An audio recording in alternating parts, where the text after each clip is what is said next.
Good morning, everyone.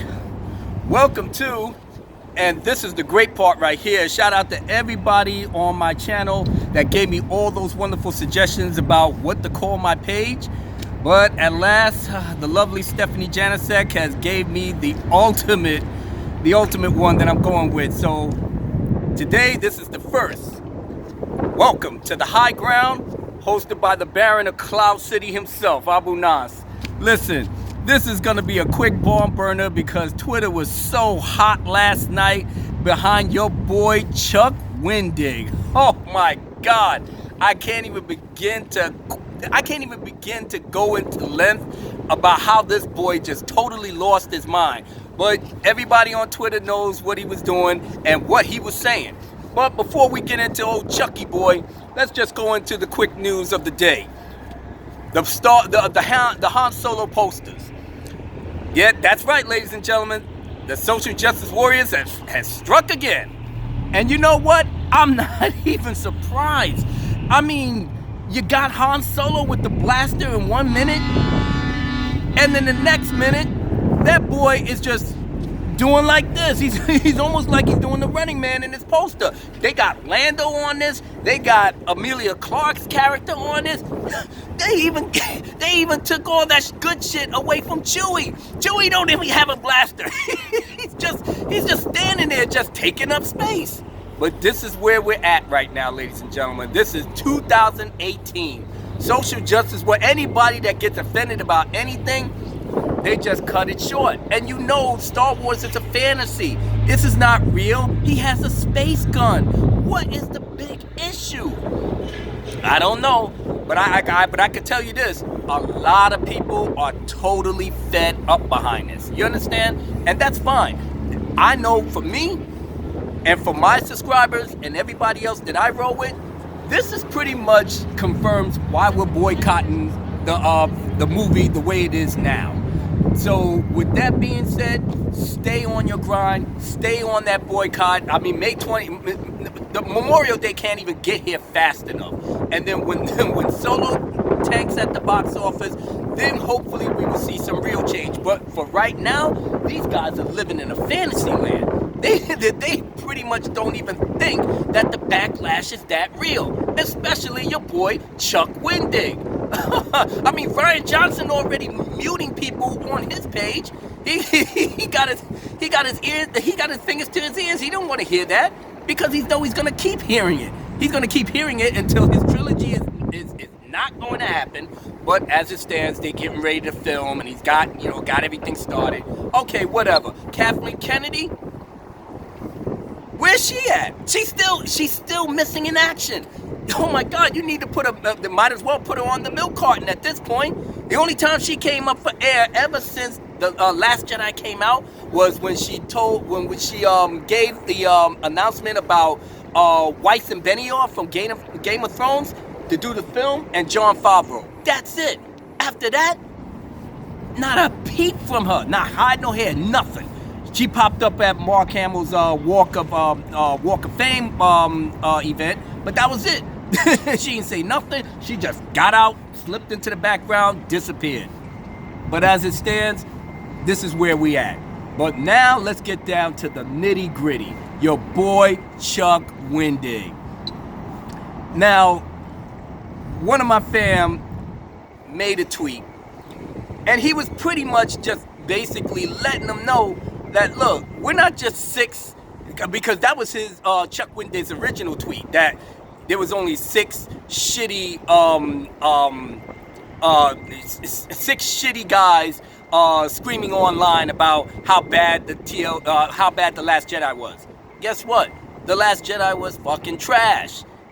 A lot of more than 6 people are saying that. I know Chuck is living in an alternate reality, but the real reality is that's what it is.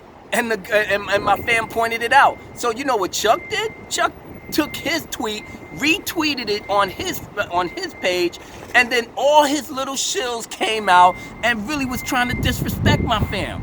You know, calling him this and that, and oh, he's a real sad person, and all. I was like, damn.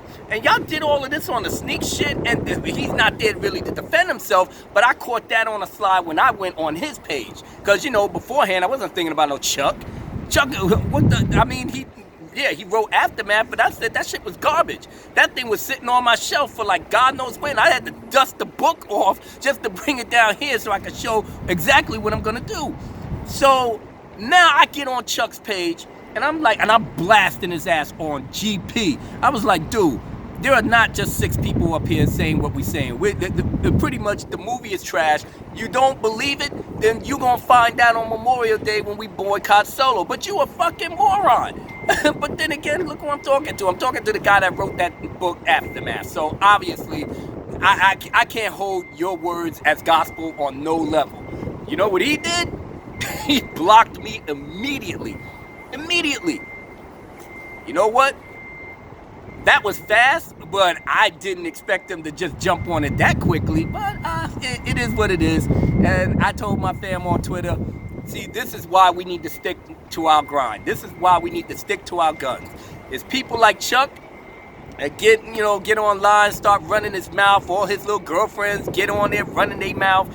And what did that amount to? All they doing is just trying to toe the company line because, like I said, he's still contracted, I guess, to Lucasfilm to do the books whenever they want him to do it. But he's going to stick up for Kathleen and Ryan and all them other assholes. And you know what? That's fine. What we're going to do now, especially in light of what he did, I tell everybody on my channel, those that follow me on Twitter,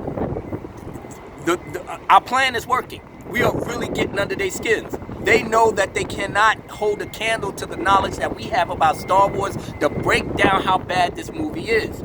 And for Solo, nobody really wanted that movie to be made anyway. And then you got the guy that's playing Han Solo that don't look nothing like him. And we're trying to tell Disney, we don't need that story to be made. But lo and behold, they need the money. Especially in light of all the money they lost with The Last Jedi. You know what I'm saying? How do you make a film, how do you make a movie, right, that comes out in January, then the run ends in March, but 2 weeks later you got the Blu-ray and the digital copies out for sale? You know what that told me? Your movie sucks and you need to recoup on the money. At least with The Force Awakens, they did their 3-month run. But look, when they ended in March, it took October for them to come out with the Blu-ray. So what was the big difference between that? Exactly. You know you had a failed movie, and unfortunately, it finally caught up to you, and the fans is not buying it, and the fans is not trying to hear it. So going forward, this is what's gonna happen. Boycott, bootleg anything. If you want to see the movie, just bootleg it. And YouTube will have some excerpts coming up. So with that being said, I want to make a statement to Chuck Wendig. You see this? This is what I bought with my own money to read this novel, and it was totally trash. I didn't even get to finish all of it because it was so bad. And because you said what you said, and because you blocked me like a little punk, because you like to dish it out but you can't take it, well, this is what's going to happen to your book. Pan the camera over. I'm going to do like my man Jake Skywalker. That's it. It's finito. It's gone. So Chuck, get ready. This is your final thrill. And for everybody else that's listening within the sound of my voice, keep subscribing. Look, press the like if you like this video. Subscribe if you want to. Come and join the party. We're at the high ground. This is your host, the Baron of Cloud City, Abu Nas. I'm getting ready to sign off, and I hope you all have a pleasant day. Oh, and the music wrap-up will be tonight because I already got something going for your boy that, I'm gonna keep that boy staying mad, all right? Have a good one, y'all. Peace.